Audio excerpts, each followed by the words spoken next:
since they've incorporated. We're gonna do it. Give us any chance, we'll take it. Read us any rule, we'll break it. We're gonna make our dreams come true. Do it all. Most people don't realize what a juggernaut Laverne Shirley was in the ratings.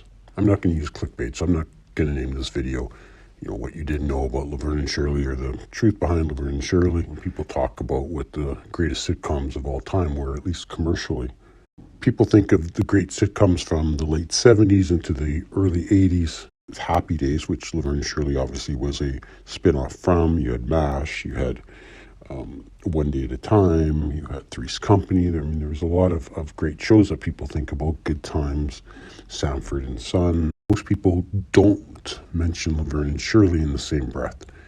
It's kind of considered almost like a B-level show, and it's just people forget how well this show did. In fact, Laverne and Shirley was the #1 show for 2 straight years, and there's not many shows that can say that. So Laverne and Shirley was a sitcom that aired for 8 seasons. It ran from 1976 to 1983 on ABC. It was a spin-off from Happy Days. Laverne and Shirley starred Penny Marshall and Cindy Williams as Laverne DeFazio and Shirley Feeney. It was set originally in Milwaukee, Wisconsin, and in the 6th season they moved them to Burbank, California, and it was set in the same time as Happy Days, so the late 50s and into the early 60s. They were 2 friends and roommates who worked in the Schatz Brewery in Milwaukee, which was fictional. The characters were introduced in Happy Days originally as friends of Fonzie and just 2 more girls that Fonzie knew and was dating. Fonzie would date Laverne and try to set up Shirley with a friend. Well, Laverne seems like a really nice girl. She's a bimbo. But she is my best friend, so, hey, why don't you sit down? And then eventually, of course, they got their own spin-off, and then they had to become a little more well-rounded, obviously. When they were in Happy Days, they were just sort of good time girls, kind of ditzy.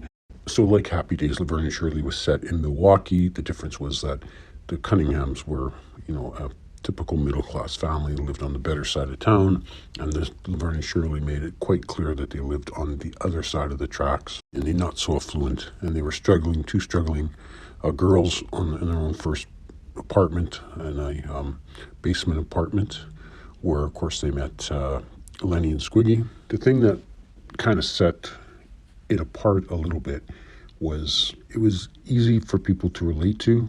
I guess I would kind of say it was a little bit like an earlier version of Two Broke Girls.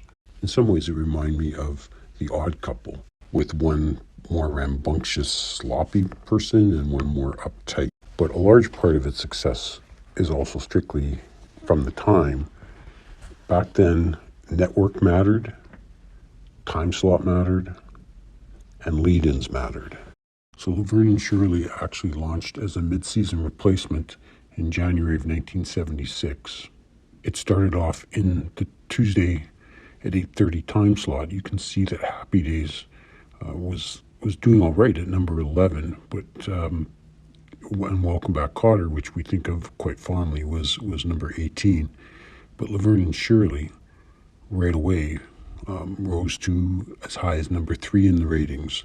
So it definitely rejuvenated that time slot, not just for itself, but also for Happy Days. Happy Days was not even a top 30 show in 1974-75. So you can see the effect that Laverne and Shirley had on Happy Days. It went from being not ranked at all to top 20, and then suddenly when Laverne and Shirley came on the scene, it rose to number 1 and had its only year at number 1 in 1976-77. So Happy Days that season was the number 1 show in all of television with 31.5 rating, if you can imagine that. And Laverne and Shirley actually finished second at 30.9, so it retained almost all that audience. It was going up against some pretty weak competition, the Tony Orlando and Don Rainbow Show, CBS, and Baba Black Sheep, which was a brand new show on NBC. So going up against hour-long shows was an advantage because there was less chance that anybody was going to change the channel after, the first Happy Days in the 3-channel universe. The other thing was ABC was an absolute behemoth at the time. In the 1976-77 season, ABC had 7 of the top 10 shows. Happy Days, Laverne Shirley, Charlie's Angels, $6 Million Man, The Sunday Night Movie, Three's Company, Bionic Woman. The only shows from the other networks that were in the top 10, CBS had MASH at number 3 and One Day at a Time, and NBC's only show in the top 10 was The Big Event on Sunday. So again, network mattered. ABC was the network in the 70s, and time slot mattered, and lead-in mattered. And that's why Laverne and Shirley got off to such a great start. The interesting thing happens after that, because in 1977, Happy Days falls to the number 2 spot at 31.4, and Laverne and Shirley actually takes over the number 1 slot at slightly higher at 31.6. CBS had a new show against it, The Fitzpatricks, and NBC tried the Richard Pryor Show. So 2 new shows, again, 2 hour-long shows instead of sitcoms, and that allowed Laverne and Shirley and Happy Days to dominate again. And that was on Tuesday night at 8 o'clock. A super powerful night because Three's Company followed up on ABC next, and it was a number 3 show, while MASH, going up against Three's Company, did well enough to actually finish 8th overall, tied with Ellis. So Tuesday night was jam-packed. Laverne and Shirley, again, stayed at number 1, dipping slightly to 30.5, but stayed as a number 1 show, whereas Happy Days dipped to number 3, where it was tied with Mork and Mindy at 28.6. And again, the time slots were the same. Happy Days at 8 o'clock, Laverne and Shirley at 8:30. Three's Company followed at 9 o'clock and actually moved up to the number 2 show on television. Taxi actually followed up after Three's Company as a new show and finished at number 9. ABC was still at the top of networks. It had the top 6 shows on network television, Laverne and Shirley being number 1. CBS had 3 of them, but they were numbers 7, 8, and 9. In 79-80, the network did something strange. They left Happy Days in its current slot, and it dropped all the way to number 17, and it wasn't because of competition, because CBS had a new show again, California Fever. Maybe it's the water, maybe it's the air, maybe it's the sunshine that gets in your hair. Another drama, and NBC had a new drama as well, Misadventures of Sheriff Lobo. So, but Happy Days dropped to number 17, and it followed up with Angie. So they moved Laverne and Shirley, and that's when the death spiral started to happen. Three's Company was still holding on strong in its 9 o'clock slot. It was number 2. So things were still going well for it. So they moved Laverne and Shirley to Thursday at 8 o'clock. They started that off, and then they gave that time slot later to Mork and Mindy. Laverne and Shirley's ratings tanked. They weren't no longer even in the top 30 in shows. And the most interesting part of that was that, and I mentioned this in the Hardy Boy Mysteries show that I had done, was starting in 1979, the network landscape changed, and CBS really, out of the blue, overtook ABC. Remember the previous year when ABC had 7 out of the top 10 shows, including the top 6, Laverne and Shirley being number 1. Fast forward 1 year to 1979, CBS finishes number 1 with 60 Minutes. Three's Company was number 2 for ABC, and That's Incredible was number 3 for ABC. Then the next 8 shows were all CBS shows: Ellis, MASH, Dallas Flow, The Jeffersons, Dukes of Hazzard, One Day at a Time, Archie Bunker's Place. The top 10 was 8 out of 10 shows were CBS and only 2 ABC. So just overnight, it just totally changed the landscape. Moving the number 1 show out of its time slot was very questionable. And credit to ABC, they fixed that mistake the following year in 1980 when they moved Laverne and Shirley back to its 8:30 slot following Happy Days. Happy Days finished as the 15th ranked show. Laverne and Shirley picked up from the previous year where it was not in the top 30, but only recovered to number 20 in the ratings. Again, CBS dominated in the ratings. The top 10 shows, there were 8 CBS shows, led by Dallas, Dukes of Hazzard, 60 Minutes, and MASH. The only two shows in the top 10 that were from ABC was The Love Boat and Three's Company. Laverne Shirley would hang on for 2 more seasons in that time slot, but never recovered into top 10 territory, and ABC had given up the landscape to CBS.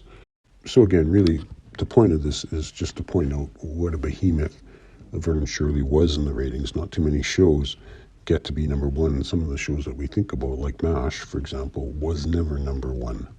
Laverne Shirley was number one for 2 years in a row. The year before that, Happy Days was number one. That was the only year that Happy Days was number one. All in the Family had a nice run, 5 straight years at number one before that on CBS. Pure ratings point of view, Laverne Shirley was an absolute behemoth. And if they hadn't made the mistake of moving the time slot, who knows, it might have had a better run. I remember watching Laverne Shirley occasionally. To me, it wasn't must-see TV. Sometimes, obviously, in syndication afterwards. It was okay. It wasn't one of my favorite shows, but it was okay. I much preferred Happy Days. But I think the general appeal of it was just different.